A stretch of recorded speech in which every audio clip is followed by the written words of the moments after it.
예, 먼저 우리 마산 성막교회 교사 헌신 예배 강사로 불러주신 우리 교사들과 그리고 당회 그리고 마산 성막교회 성도님들께 감사 인사를 드립니다.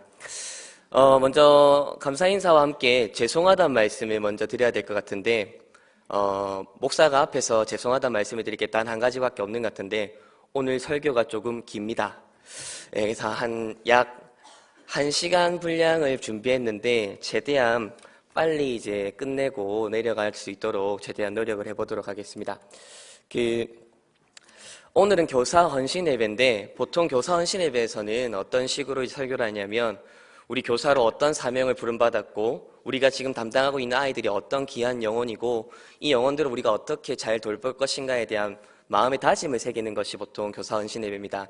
근데 오늘은 교사 헌신 예배를 맞이하여서 앞으로 우리 교회가 교회 교육을 어떤 방향과 어떤 목적을 향해서 나아갈지에 대해서 한번 같이 살펴보는 그런 시간을 가지려고 지금 생각하고 있습니다. 혹시 방송실 가능하시면 요거 좀 설치 좀 도와주시겠습니까?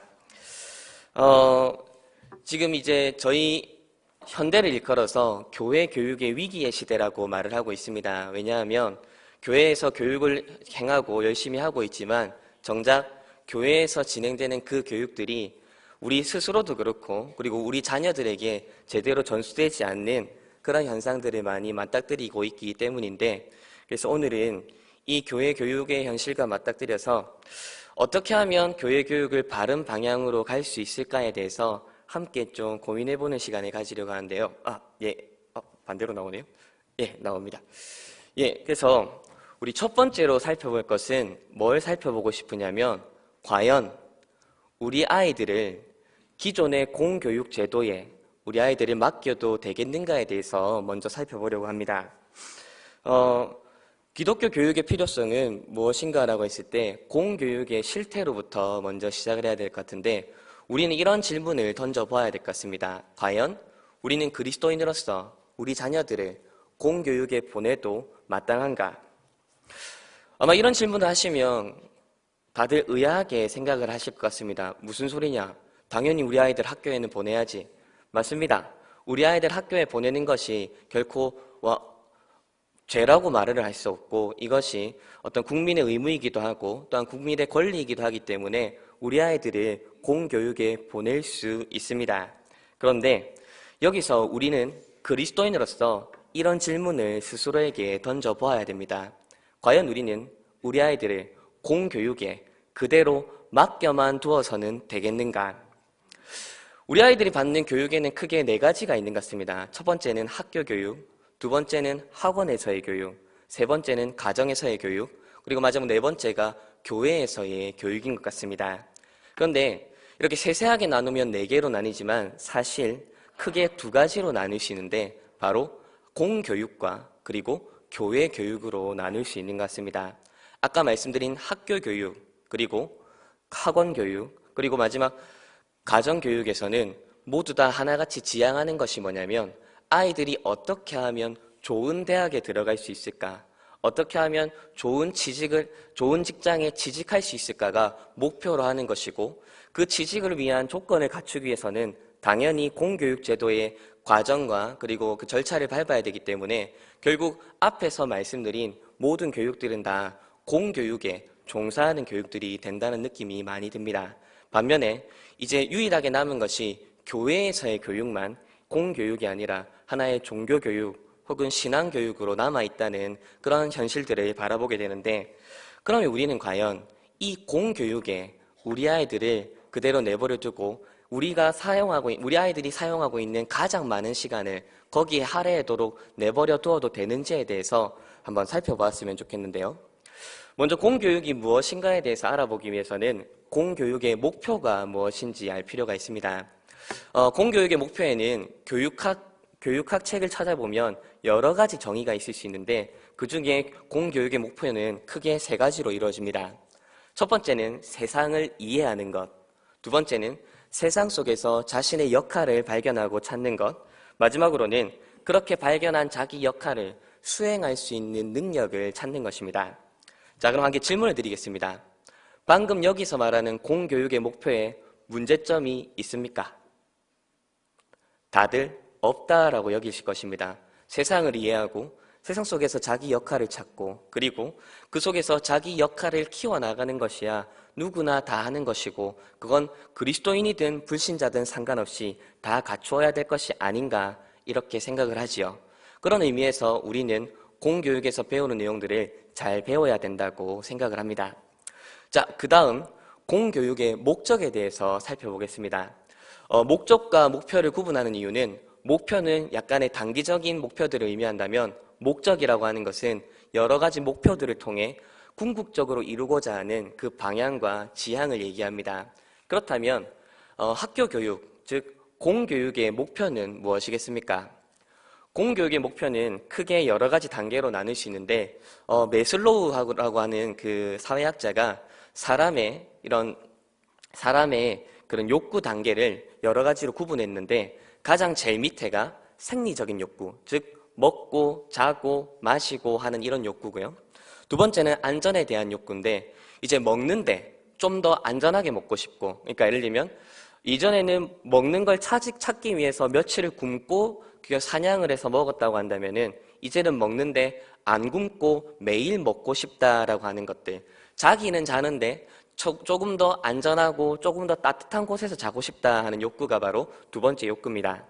그리고 그 다음 욕구로 세 번째 단계로 올라가면은 사회적 욕구가 있습니다. 이것은 뭐냐면 이제 먹을 것이 해결되고 자는 곳이 해결되고 나면 이제 사람은 사람과 사람 사이의 관계를 통해서 얻는 우정, 사랑, 그리고 어떤 서로에 대한 용납과 교제 이런 것들을 갖고 싶어하는 그런 사회적인 욕구를 가지게 됩니다. 그리고 사람이 이제 그 다음 단계로 나아가면 존경의 욕구라는 것을 가지게 되는데 이것은 크게 단순히 수평적인 관계에서만 사람이 관계를 맺고 싶어 하는 것이 아니라 내가 이 사람보다 좀 더 대단한 사람이고 싶고 남들에게 뭔가 칭찬을 듣고 싶고 인정을 받고 싶어 하는 그런 욕구가 생기고요. 또 하나는 지금 이 순간뿐만 아니라 내 이름이 앞으로 자자손손 대대로 내 이름이 남았으면 좋겠다라고 하는 욕구들이 생기는 것이 바로 존경의 욕구입니다. 그리고 제일 마지막 사람의 욕구가 있는데 그게 바로 뭐냐면 자아실현의 욕구입니다. 다들 잘 알고 계시죠? 이 자아실현의 욕구, 즉 자기 스스로가 자기 삶의 주체가 되어서 목표와 방향과 가치를 설정하고 그것을 이루기 위해서 애쓰고 노력하는 사람이 되는 것, 이게 바로 공교육에서 추구하는 인간의 목적입니다. 자, 다시 한번 질문 드리겠습니다. 지금 여기서 말하는 공교육에서 말하는 교육의 목적이 잘못된 점이 있습니까? 아마 없다라고 생각을 하실 겁니다. 물론 이렇게만 보면 크게 문제가 없는 것처럼 여겨집니다. 하지만 공교육은 아주 결정적인 부분에 있어서 큰 문제를 가지고 있는데요. 그것은 바로 공교육이 가지고 있는 전제입니다. 공교육은 일단 우리 스스로가 한번 질문해 봤으면 좋겠는데 우리는 학교에서 가르치는 내용들에 대해서 어떤 인식을 가지고 있습니까?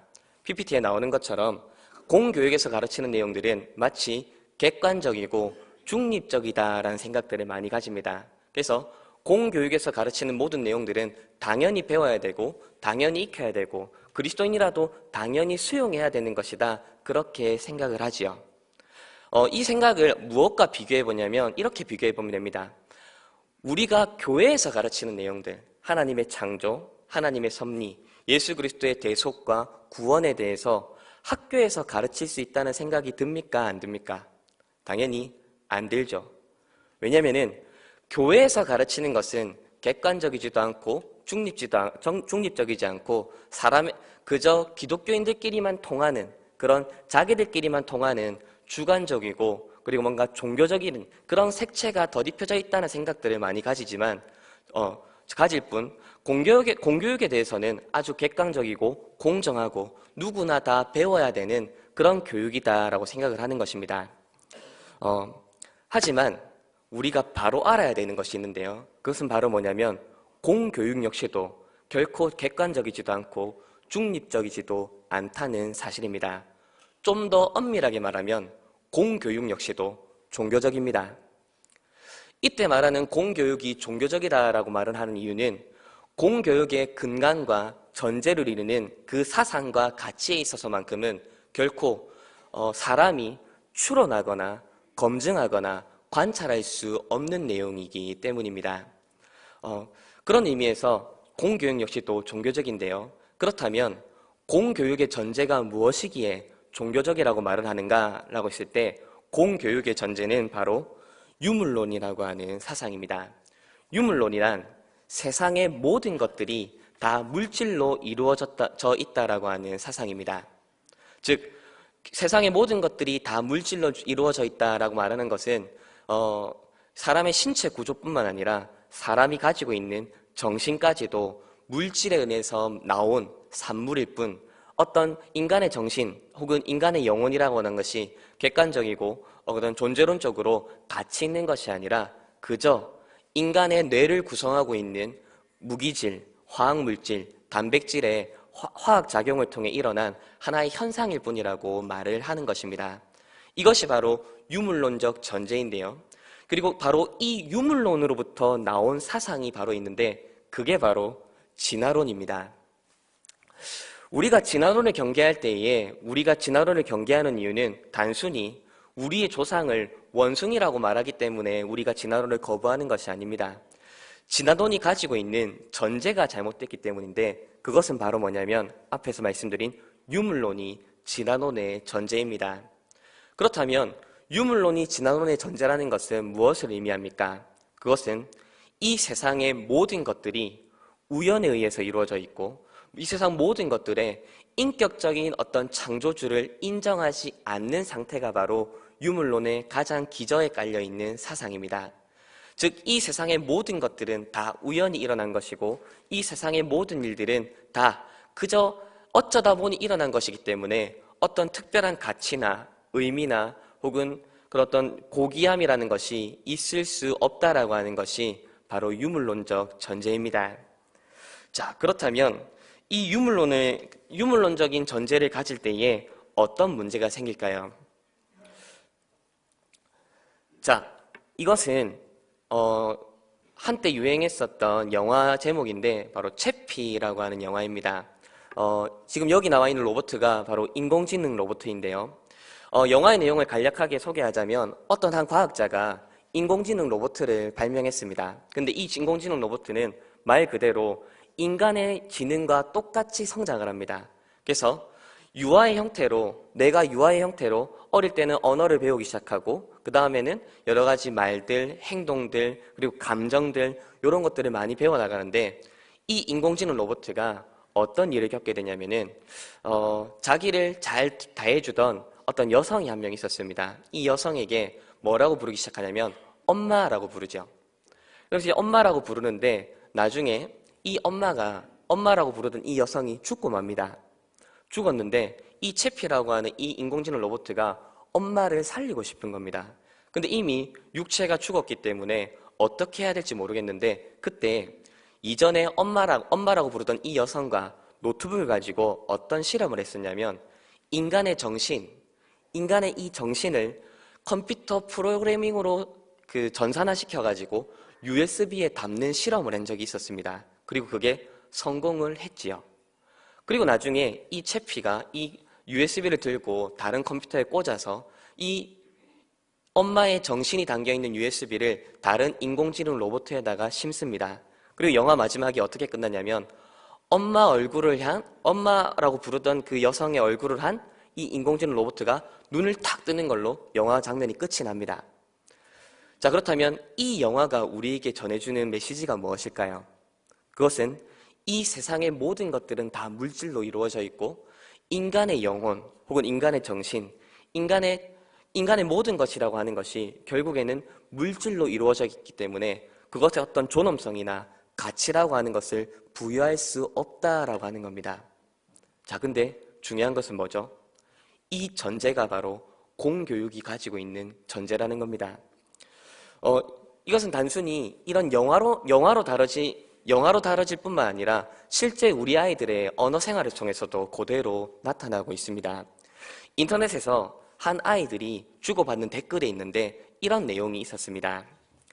다윈의 진화론을 토대로 생물학적 관점에서 인간을 보면 왕따는 자연스러운 거다. 개체들 속에서 열등한 개체는 자연스럽게 배척의 대상이 되고 개체 유지를 위해 왕따하는 게 당연한 거다. 우리 일상생활에서 흔히 볼 수 있지. 남들과 다르고 남들보다 좀 못하면 수근수근 되는 게 당연해. 자, 지금 이 인터넷 댓글을 단 아이들이 극악무도한 학생들이 아니라 그냥 일반 평범한 중고등학생들입니다. 근데 이 아이들이 자신들이 누군가를 왕따시키는 데 있어서 그 전제를 뭘 가지고 얘기하고 있죠? 진화론을 가지고 얘기하고 있습니다. 그리고 그 진화론의 기저가 되는 것이 무엇이라고요? 유물론입니다. 그리고 바로 이러한 유물론적 전제 혹은 진화론적 전제 위에서 세워진 것이 바로 현대 학교 교육, 공교육의 체제입니다. 그래서 교육이라고 하는 것이 단순히 이런 내용뿐만 아니라 교육 제도와 교육 체제를 세우는 데 있어서도 이 공교육은 아주 잘못된 전제를 하나 가지고 있는데요. 지금 앞에 보여드리고 있는 이 그림은 바로 뭐냐면 파놉티콘이라고 하는 과목입니다. 미국의 제레미 벤담이라고 하는 철학자가 설계한 과목인데요. 자, 이 그림을 보시면 가운데에 탑이 있고요. 그리고 바깥으로 원이 있습니다. 자, 그렇다면 이게 과목이라고 말씀해 드렸는데 이 중에 어디에 죄수들을 수용하고 있을까요?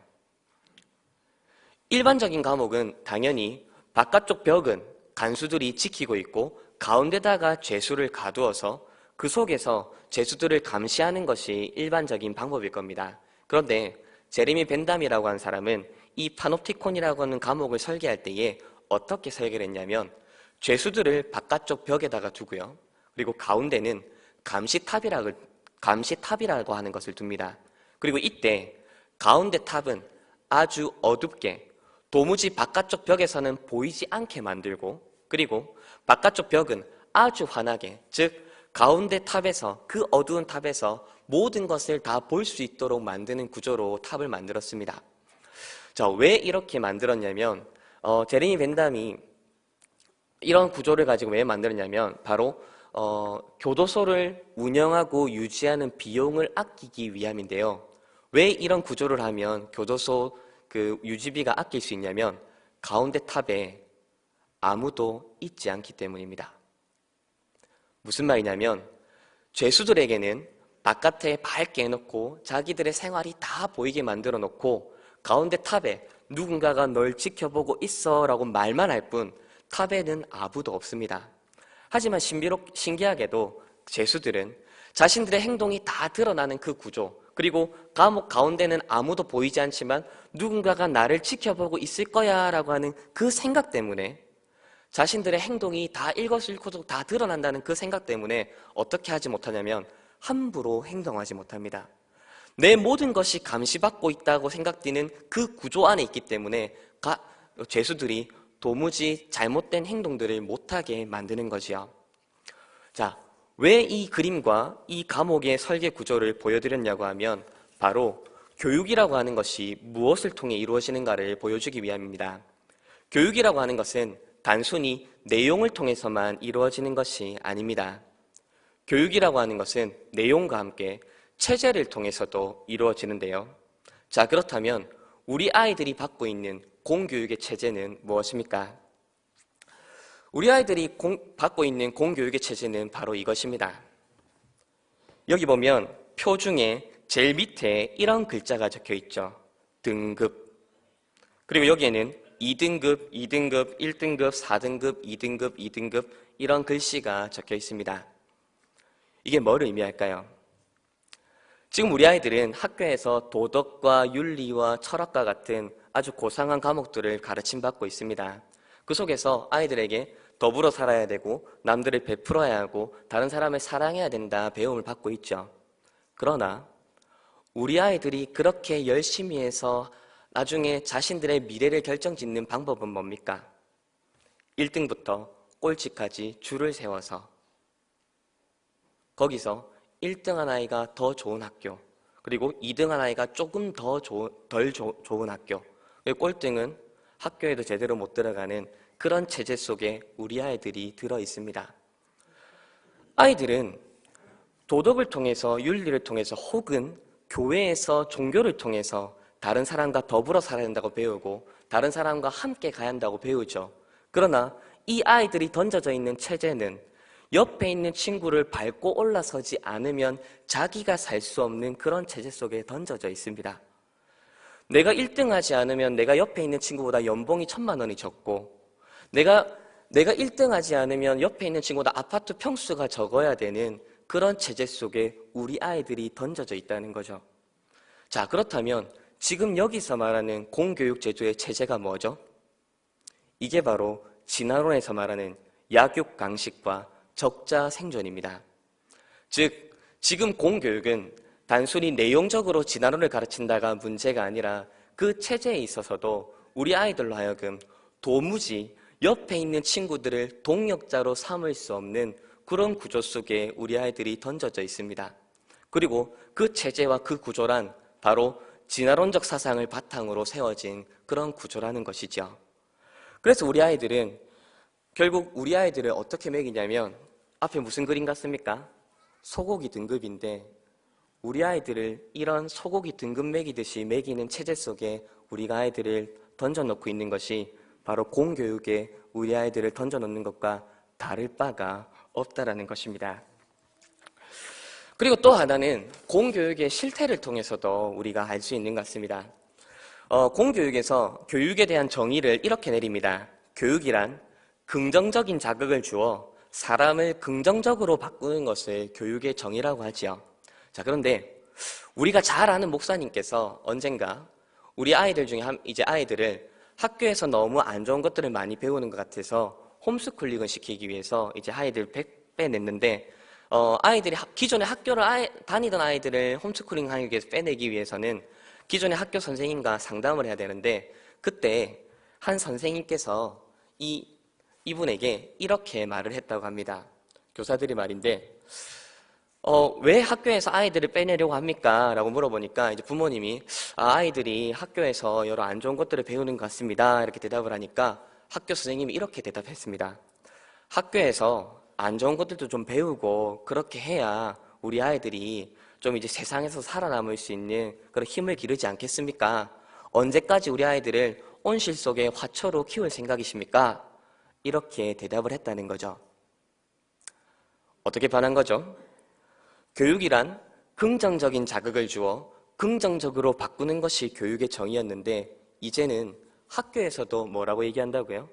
교육이란 부정적인 자극을 주어 사람을 긍정적으로 바꾸게 될 걸 기대하는 것, 이것이 바로 공교육이 사람에게 기대하는 겁니다. 근데 한 가지 물어보겠습니다. 학교가 우리 아이들을 지켜주고 교육하고 바른 가치를 심어주는 온실을 하지 못한다고 하면 우리 아이들이 어떻게 이 세상에서 나쁜 것들을 걸러낼 수 있는 실력과 자질과 능력을 길러낼 수 있겠습니까? 근데 이제는 학교마저 이런 말들을 하기 시작하게 되었다면 과연 우리는 공교육에 우리 아이들을 그저 방관하며 맡겨둘 수 있는 것일까요? 이런 의미에서 우리는 이 변질된 공교육의 실태를 경계를 해야 됩니다. 따라서 우리 아이들이 학교에 가면 과학, 수학, 사회, 역사 이런 과목들을 배우지만 사실은 이 수학, 과학, 사회, 역사라고 하는, 그리고 영어, 국어 모든 과목들은 결국에는 이 두 가지 기둥 위에 서 있는데요. 바로 현대 철학과 현대 심리학입니다.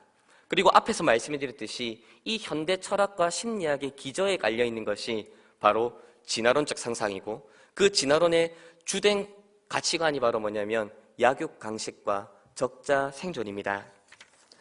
자, 그렇다면 이러한 때에 우리는 우리 아이들을 그저 공교육에 맡겨놓고 일주일에 168시간 중에 무려 50시간 내지는 60시간, 만약에 학원까지 더하면 더 많은 시간을 할애하겠죠. 이 가치를 쫓아 살아가는 데에 우리 아이들을 그저 방만하며 그저 내버려 두며 가만히 있을 수 있을까요? 자, 이렇게 얘기하면 어떤 분들이 이렇게 얘기를 할지 모르겠습니다. 주일학교가 우리에겐 있지 않습니까? 그래서 주일학교만으로 충분하지 않습니까? 어차피 우리 진화론과 싸워왔던 것은 오늘날에만 있는 일이 아니라 늘 있어왔던 일인데 어차피 우리에게는 주일학교가 있는데 주일학교를 통해서 아이들을 신앙교육을 잘하고 신앙을 잘 가르친다면 아이들이 바른 그리스도인으로 설 수 있지 않겠습니까? 이런 생각들을 합니다. 자, 그런데 저는 감히 이렇게 질문해 보고 싶습니다. 과연 주일학교만으로 충분한가? 주일학교만으로 충분한가 알기 위해서는 먼저 우리가 주일학교라고 부르는, 즉 썬데이 스쿨이라고 부르는 이것의 기원에 대해서 살펴보는 것이 필요할 것 같습니다. 주일학교의 기원은 크게 두 가지인데요. 먼저 영국에서는 18세기 산업혁명 당시에 불황아들, 즉 부모들이 다 노동에 끌려가고 그저 길거리에 나와 있는 아이들도 역시 노동으로 착취당하고 있던 이 아이들을 어떻게 하면 교육을 시킬 수 있을까라고 하면서 시작했던 것이 교회의 아이들을 불러 모아서 교육시키는 거였고요. 그리고 미국에서는 이 주일학교라고 하는 것이 부흥운동의 영향력으로 아이들의 회심을 목적으로 해서 가르치는 교육을 바로 주일학교계의 교육으로 삼았었습니다. 자, 이렇게만 보면 그래서 주일학교가 참 좋은 일을 했구나 이렇게 생각할 수 있죠. 물론 맞습니다. 주일학교가 굉장히 중요하고 좋은 일을 했습니다. 그런데 문제는 이렇게 돼버렸을 때에 주일학교가 어떻게 되었느냐, 제대로 된 체계와 그리고 내용을 가지고 아이들을 가르칠 수 없게 되었죠. 그리고 부흥운동의 영향이라고 말씀을 드렸는데 이 부흥운동의 영향이라고 하는 것이 하나는 아이들의 회심을 목적으로 하는 교육을 목적으로 삼았다는 것이 하나라면 또 다른 하나는 이때부터 아이들의 신앙과 믿음의 책임을 부모로부터 떨어뜨려 놓기 시작했습니다. 무슨 말이냐면 부흥운동 당시에는 밖에서 여러 가지 집회와 그리고 어떤 사경회 이런 것들이 열렸겠죠. 그때에 부모들이 말씀에 집중하고 예배에 집중하려고 하는데 당연히 뭐가 따라오죠? 아이들이 따라오는데 이 아이들에 의해서 부모들이 말씀을 듣고 집회에 참여하는 것이 방해받지 않도록 하기 위해서, 즉 교육을 목적으로 했던 것이 아니라 부모들의 예배와 집회가 방해받지 않기 위해서 만들기 시작했던 것이 주일학교였습니다. 물론 이것을 나중에는 체계화시키고 좀 더 전문화시키기는 했지만, 그러나 그 첫 출발이 어떤 잘못을 저질렀느냐, 바로 부모로부터 아이들의 신앙과 믿음의 교육의 책임을 단절시켜버리는 그런 결과를 가져왔다는 것입니다. 자, 이렇게 됐을 때 그러면 주일학교에는 어떤 문제들이 생기는가라고 했을 때 주일학교는 아까도 말씀드렸듯이 부흥운동의 영향을 받았다고 했습니다. 이때 부흥운동 혹은 부흥주의란 복음을 통한 회심과 그 결과인 삶의 변화와 헌신을 강조하는 신앙의 운동과 양태입니다. 자, 오늘 오전 예배 때 우리가 말씀을 드렸죠. 어떤 말씀을 드렸죠? 복음은 사람의 삶을 변화시키는 능력이 있다라는 것을 배웠습니다. 그죠? 이것은 당연한 겁니다. 그리고 이것은 바람직한 거고요. 문제는 어떤 문제가 생겼냐고 했을 때 그것 외에 가르치지 않았다는 거죠. 이번 주 수요일에 제가 어떤 설교를 했냐면 제가 중고등부 시절에 어떤 이야기를 많이 듣고 자랐는가에 대해서 말씀을 드렸습니다. 제가 어떤 말씀을 많이 들었다고 했었죠? 너 구원의 확신이 있어. 이 말을 많이 들었다고 했었죠. 다시 한번 반복해드리면 이렇습니다. 자, 여기 있는 사람 중에 예수님 믿는 사람 손 들어보세요. 이렇게 하면 많은 사람들이 손을 듭니다. 자, 근데 다시 묻습니다. 자, 그렇다면 이 중에 지금 당장 죽어도 천국에 갈 수 있다고 사람 그대로 손 들고 있어봐요 라고 하는 그 순간 많은 친구들이 손을 내리죠. 예수님 믿는 건 맞는 것 같은데 지금 당장 죽어서 천국 갈 수 있을까? 이런 의문들이 자기 안에 올라오거든요. 그러면 손을 내렸을 때 손을 내린 친구들을 향해서 넌 그래도 정직하구나 이렇게 얘기해 주는 것이 아니라 어떻게 얘기한다고 했었죠? 야, 방금 손 내린 놈들만 다 손 들어봐. 너 예수님 믿어 안 믿어? 예수님 믿는데 왜 천국 가는 확신이 없어? 그래가지고 예수님 믿는 거야? 그래가지고 예수쟁이라고 할 수 있어? 그래가지고 그리스도인이라고 할 수 있어? 이런 질책들을 들어왔었습니다. 그러나 이것을 강조하는 것 자체가 결코 나쁜 것은 아닌데 문제가 뭐냐면 이것 외에는 가르쳐 주지 않았다는 거죠. 그럼 뭘 가르쳐 주지 않았느냐? 이런 것들을 가르쳐 주지 않았습니다. 자, 1 더하기 1이 2라고 하는 수학적 사실에서 우리는 기독교인으로서 무엇을 말해줄 수 있을까요? 같은 1 더하기 1인데 그리스도인이 1 더하기 1을 2로 보는 것과 불신자들이 1 더하기 1을 2로 보는 것의 차이가 무엇이겠습니까? 이 중에 누가 대답해 보실 수 있겠습니까? 아마 아이러니할 겁니다. 그러니까 의아할 겁니다. 무슨 1 더하기 1인 믿는 사람이나 안 믿는 사람에게 동일한 것 아닌가? 그러나 1 더하기 1이 2가 될 수 있다는 것에 그 전제에 있어서 우린 전혀 다르죠. 왜냐하면 우리는 1 더하기 1이 2라는 사실, 그것이 과거에도 현재에도 그리고 앞으로 있을 미래에조차도 1 더하기 1은 2라고 하는 것은 하나님께서 1 더하기 1이 2가 되도록 진리가 진리되도록 붙드시는 그 신실함이 있기 때문이라는 것을 우리는 수학적 사실을 통해서 배울 수 있습니다. 그러나 불신자들은 그러한 사실들을 발견할 수 없죠. 또 하나, 지구가 매일 자전한다고 하는 그 과학적 사실에서 기독교 신앙이 말해줄 수 있는 게 무엇일까요? 여기서 이런 질문을 드려보겠습니다. 지금 지구가 24시간마다 한 바퀴씩 도는 것은 하나님께서 지구의 물리법칙을 적용하셨기 때문입니까? 아니면 하나님께서 지금도 매일매일 지구를 돌리고 계시기 때문입니까? 지지난주 오후 예배 설교를 들으신 분이라면 답을 하실 수 있습니다. 정답은 두 번째입니다. 즉, 하나님께서는 지금도 신실하게 지구를 돌리고 계시다는 거죠. 마치 무엇과 같이요? 우리가 법칙이라고 말할 수 있을 정도로 하나님께서는 신실하게 섭리하고 계시며 온 세상 만물을 붙들고 계시는 거죠. 근데 우리는 과연 이런 과학적 사실들로부터 믿음의 가치들을 발견하는 것을 훈련받고 배우고 가르치고 있습니까? 그렇지 못한 현실들이 지금 주일학교 현실에서 나타나고 있습니다. 마찬가지죠. 불신자들과 관계 맺을 때에 우리는 어떻게 관계를 맺어야 될까요? 우리는 지금까지 불신자들은 그냥 우리의 전도의 대상으로만 여겨졌습니다. 어떻게 하면 저 전도의 대상자들을 사냥해서 교회로 데리고 올 것인가? 이것이 불신자들을 대하는 태도의 거의 전부였죠. 하지만 정말 기독교적인 가치와 그리고 신앙을 배웠던 사람들은 불신자들에 대할 때 막연하게 전도의 대상으로만 바라보지 않습니다. 근데 우리는 이러한 것들을 하나하나를 배우지 못했다는 거죠. 왜 배우지 못했을까요? 공교육은 일주일에 60시간을 아이들에게 할애합니다. 하지만 주일학교 교육은 일주일에 길면 2시간을 우리 아이들에게 할애하고 있죠.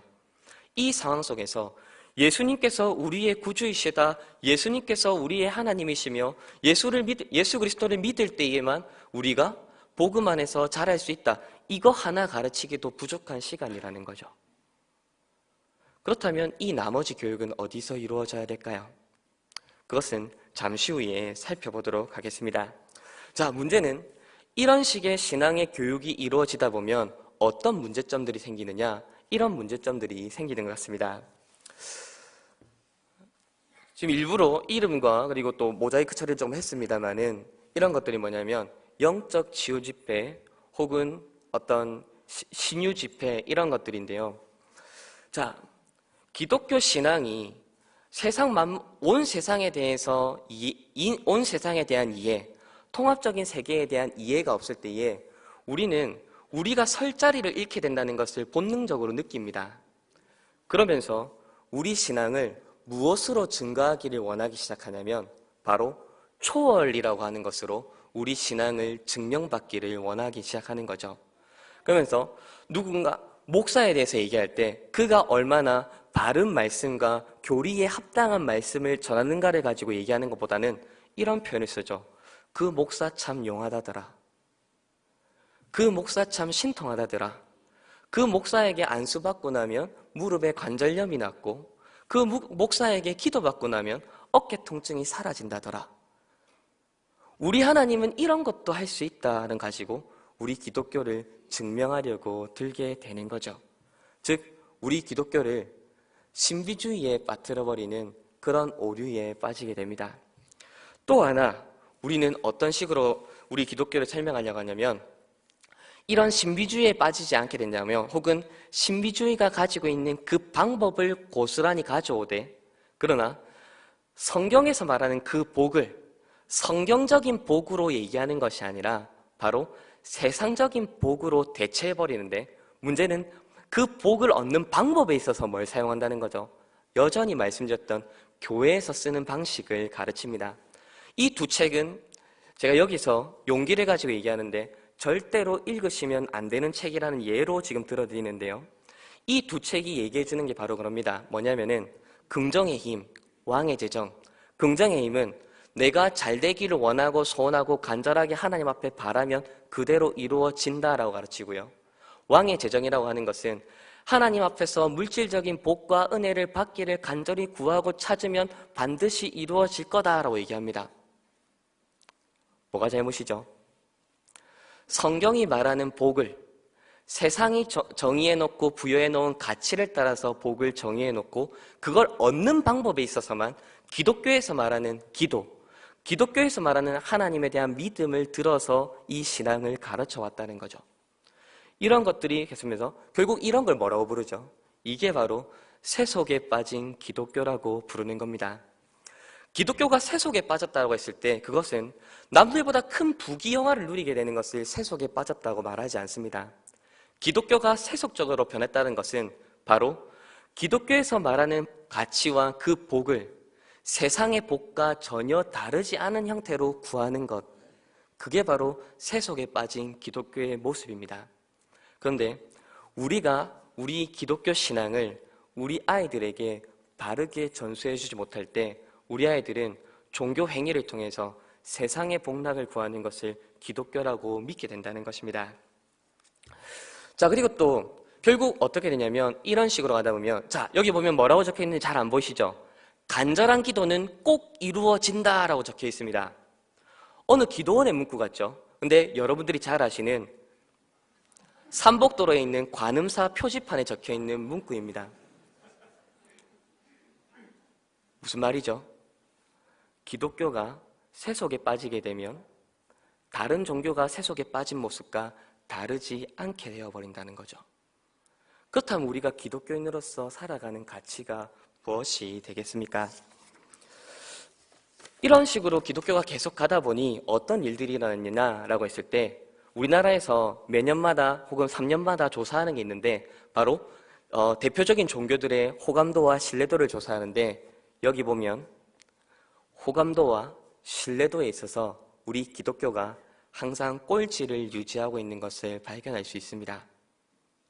오늘 오전 예배 시간에 들었죠? 기독교가 세상으로부터 욕을 먹는 이유가 뭐라고 말씀드렸죠? 복음이 거짓이기 때문입니까?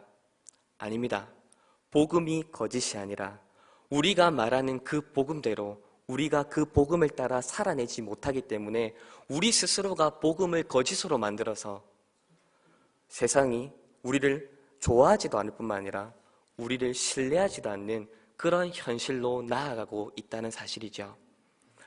그 결과 우리 아이들이 어떻게 되냐면은 누누이 말씀드렸습니다. 만약에 지금 우리 중고등부 친구들 중에 100명이 교회를 다니고 있다고 쳤을 때 대학을 가는 순간, 즉 부모를 떠나는 순간 교회를 떠나는 친구들이 절반입니다. 그리고 나머지 절반은 그나마 교회를 억지로 다니고 마지못해 다니고 벌 안 받으려고 다니고 주보 그냥 가져오려고 다니거든요. 그러다가 결국 출석만 하는 친구들이 그 중에 90%고요. 나머지 10%만 그나마 교회에서 열심히 생활하죠. 자, 그러면 100명 중에 몇 명만 남는다고요? 5명만 겨우 남는데 이것도 무려 15년 전 통계입니다. 지금은 더 줄면 줄었지 더 늘었다고는 기대하기 어려울 것 같습니다. 자, 이런 식으로 계속될 때에 우리는 오늘 본문에서 읽었던 성경시대의 현실을 맞이하게 될 것 같습니다. 사사기 2장 6절에서 10절 말씀은 바로 여호수아가 죽은 다음에 이 이스라엘 백성들이 가나안 땅을 정복하러 들어가려고 하는데 그때에 어떤 표현이 사용되고 있냐면 이런 표현이 사용되고 있습니다. 여호수아와 그리고 여호수아와 함께 살았던 사람들을 일컬어서 이전 세대라고 부르는데요.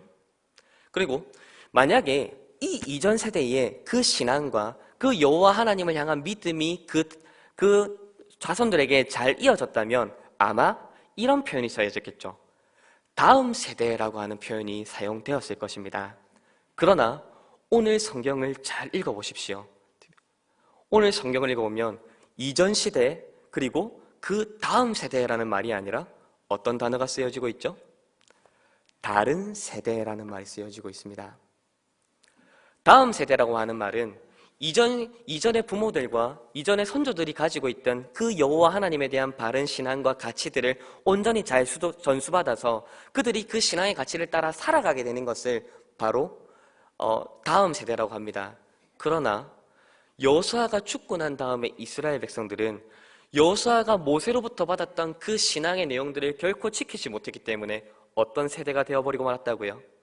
다음 세대가 아니라 다른 세대가 되어버렸습니다. 여기서 우리 한번 스스로에게 질문해 보도록 합시다. 우리는 과연 우리의 자녀들 혹은 우리의 손주들을 다음 세대로 키우고 있습니까? 다른 세대로 키우고 있습니까? 자, 그렇다면 이제 기독교 교육의 방향이 어떻게 돼야 되는가? 이제 절반밖에 안 했는데 벌써 시간이 이렇게 됐습니다만은 빠르게 한번 진행해 보도록 하겠습니다. 자, 아까 공교육에서 가르치는 교육의 목표가 이거라고 말씀드렸죠. 세상을 이해하고 세상 속에서 자기 역할을 발견하고 자기 역할을 수행할 수 있는 능력을 갖추게 하는 것. 이거 참 문제가 없어 보이죠. 그러나 앞에서 말씀드렸지 여기에 뭐가 잘못됐다고요? 전제가 잘못됐다고 말씀을 드렸습니다. 따라서 우리는 이 말을 이렇게 바꿀 수 있어야 합니다. 세상을 이해하는 것이 아니라 하나님께서 창조하신 피조 세계를 이해하는 것이 우리 아이들의 목표가 되어야 됩니다. 세상은 결코 그냥 자연 그대로 존재하는 것이 아니라 하나님이 창조하신 세계죠. 그리고 그저 세상 속에서 자기 역할을 발견하는 것이 아니라 하나님 나라 속에서 하나님께서 자기에게 부여하신 그 역할을 발견하는 것이 바로 교육의 목표가 되어야 됩니다. 오늘 오전에 때 배웠던 말씀처럼 17절 말씀, 디모데전서 1장 17절 말씀에 바울이 변화된 그 증거가 무엇으로 나타났다고요? 지금까지는 자기를 위해서 살았던 그 사도 바울이 하나님의 존귀와 그 영광을 위해서 살게 되었던 것처럼 우리 아이들의 목표가 세상 속에서 자기 역할을 발견하는 것이 아니라 세상 속에서 하나님 나라 속에서 하나님께서 자기에게 부여하신 그 역할을 발견하게 되는 것이 바로 우리 교육의 목표가 되어야 됩니다. 그리고 그 역할을 감당할 능력을 갖추게 하는 거죠. 세계관의 전환입니다. 그저 세상이 아닌 하나님 나라 백성이 되게 하는 것, 이게 우리의 목표가 되어야 되죠. 자, 그리고 또 하나 교육의 목적이 있다고 말씀드렸죠. 아까 자아실현, 어찌 보면 참 가치 있고 참 좋아 보이는 가치입니다. 그죠? 뭐 자아실현이 뭐가 나쁜가? 그러나 단호하게 말씀드립니다. 제가 성경과 가장 배척되고 성경과 가장 정면으로 대립되는 사상 중에 하나가 세상이 정의해 놓은 자아실현이 아닐까 생각합니다. 아까 자아실현의 정의가 뭐라고 말씀드렸죠? 자기 스스로가 부여한 가치와 의미를 따라서 그 가치를 실현하며 이루며 살아가는 것이 자아실현이라고 말씀을 드렸죠. 그런데 우리는 아닙니다. 우리는 자아를 이루는 자들이 아니라 하나님께서 우리를 부르신 그 소명을 이루어가며 살아가는 자들입니다. 우리는 우리 인생의 목표, 우리 인생의 가치, 우리 인생의 의미를 우리 스스로 만들어낸 그 가치를 쫓아 살아가는 자들이 아니라 하나님께서 우리에게 부여하신 그 소명, 그 부르심을 이루고 성취하며 가꾸어 나가는 것, 이게 바로 기독교 신앙이 말하는 교육의 목표입니다. 그리고 바로 이것을 일컬어서 하나님께서 나에게 부여하신 그 부르심, 그 소명을 이루어가며 살아가는 것, 이것이 성경이 우리에게 말하는 진정한 자아실현이라고 말을 하는 거죠. 여기서 한 가지만 예를 들어드리겠습니다. 특히 여기 젊은 친구들이 많이 있고 하기 때문인데, 요즘 젊은 엄마들이 하나같이 얘기하는 것들이 뭐가 있냐면은, 젊은 부모들이 우리 아이들을 위해서 우리가 우리의 젊음과 우리의 자아를 실현한다는 표현들을 많이 씁니다. 물론 아이들을 양육함에 있어서 부모가 특히 엄마 쪽에서 많은 희생과 섬김과 눈물과 고통이 있다는 것, 제가 아이를 키워보지 않았지만 열어보면서 참 많이 느끼고 있습니다. 그러나 그런 말 중에 하나 잘못된 것이 있는데요. 그것은 뭐냐면 우리는 우리 아이들을 위해서 자아를 실현하는 희생하는 자들이 아닙니다. 우리는 하나님께서 나를 부모로 부르셨기 때문에 부모로서의 그 소명을 감당하는 자들로서 지금 이 자리에 있고 그 아이들을 섬겨나가는 것이 바로 하나님께서 나에게 부여하신 자아를 실현하고 성취해 나가는 과정이라는 거죠. 나의 젊음, 나의 은사, 나의 재능을 우리 아이들을 위해서 희생하는 게 아니라 하나님께서 나를 부모로 부르셨기 때문에 그 부모로서의 소명을 감당하는 것, 이것은 세상이 말할 때 안 됐다, 안타깝다, 좀 어떻니가 아니라 하나님의 부르심이기 때문에 참으로 영광스럽고 아름답고 존귀한 일입니다. 우리의 사상을 세상의 가치와 그 사상에 물들게 만들어 두면 안 될 것 같습니다. 더 이상 설명을 하면 너무 길어질 것 같아서요. 여기서 정리를 하려고 하는데요. 여기서 우리가 우리 기독교 교육의 방향이 어떻게 나가야 되는지에 대해서 한 가지 힌트를 얻는다면, 첫 번째, 우리의 기독교 교육의 목표는 결국 하나님의 명령입니다. 우리는 하나님께서 우리에게 신명기 6장에서 말씀하신 것처럼 너희 자녀를 부지런히 가르치고 너희 지도하라고 하신 그 하나님의 명령을, 그 하나님의 부르심을 실현해 나가고 성취해 나가는 것이 우리의 목표가 되어야 됩니다. 그리고 에베소 6장은 작년 우리 교회 표였죠. 주의 교훈과 훈계로 우리 아이들을 양육하는 것, 이것이 하나님께서 우리를 부르신 소명입니다. 우리는 보통 소명이라고 하면 마치 스티브 잡스나 빌 게이츠와 같이 유명한 사람들, 혹은 록펠러나 아니면 또 위대한 선교사들, 그런 어떤 데이비드 브레이너드 혹은 무디 이런 위대한 선교사들이나 어떤 위대한 업적을 이룬 사람들만이 가질 수 있는 것들을 소명이라고 생각하는지 모르겠습니다. 그러나 소명은 하나님께서 지금 나를 세우신 자리가 소명입니다. 그리고 그 소명을 충실하게 이루어 나가는 한 명의 그리스도인으로 세워져 나가는 것, 그게 바로 우리 기독교 신앙이 목표하고 우리 기독교 교육이 바라보고 나아가야 될 방향이라는 거죠. 비록 세상 사람들이 보기에는 조금 못나 보일 수 있고, 세상 사람들이 보기에는 조금 비천해 보일 수도 있고, 세상 사람들이 보기에는 참 자기 은사를 안타깝게 허비하는 것 같이 보인다 하더라도 우리는 하나님께서 지금 나를 이 자리 가운데 불러 세우셨기 때문에 그것을 영광으로 알고 그것을 기쁨으로 알고 감당해 나가는 것이 기독교 부모요 교사로서의 부르심인 겁니다. 우리가 그 역할을 감당하도록 부름을 받았습니다. 말씀을 정리하겠습니다. 지금 우리가 우리 아이들을 공교육에 내버려 두고 우리 아이들의 신앙은 주일학교에 맡겨두는 것, 그것은 결코 기독교 어른, 그리스도인 어른과 부모가 할 일이 결코 아닙니다. 따라서 우리 기독교 교육은, 신자의 자녀들의 교육은 결국 가정을 통해서 이루어져야 됩니다. 따라서 가정에서 신앙의 교육이 이루어지는 것, 이것이 우리 기독교 교육의 1차적인 목표로 삼으셔야 됩니다. 그리고 이것을 위해서는 당연히 자녀들을 가르치기 위해 부모가 먼저, 교사들이 먼저 배움의 자리에 나아가야 합니다. 오전에 말씀이 선포되었나요? 그 말씀을 기억하고 그 말씀에서 선포된 성경 해석을 나의 것으로 만들기 위해 목숨을 거십시오. 그리고 그것을 아이들에게 묻고 아이들을 점검하는 데에 사력을 다하십시오. 직장으로서의 부르심만이 하나님의 소명이 아니라 여러분이 부모로 부름받은 것, 여러분들이 그리스도인 선배와 선조와 부모, 어른으로 부름받은 것, 그것이 바로 하나님의 소명입니다. 그 소명을 함께 이루어 나가시는 우리 마산성막교회 모든 성도님들, 그리고 우리 언약의 자녀들 되기를 우리 주님의 이름으로 축원드립니다.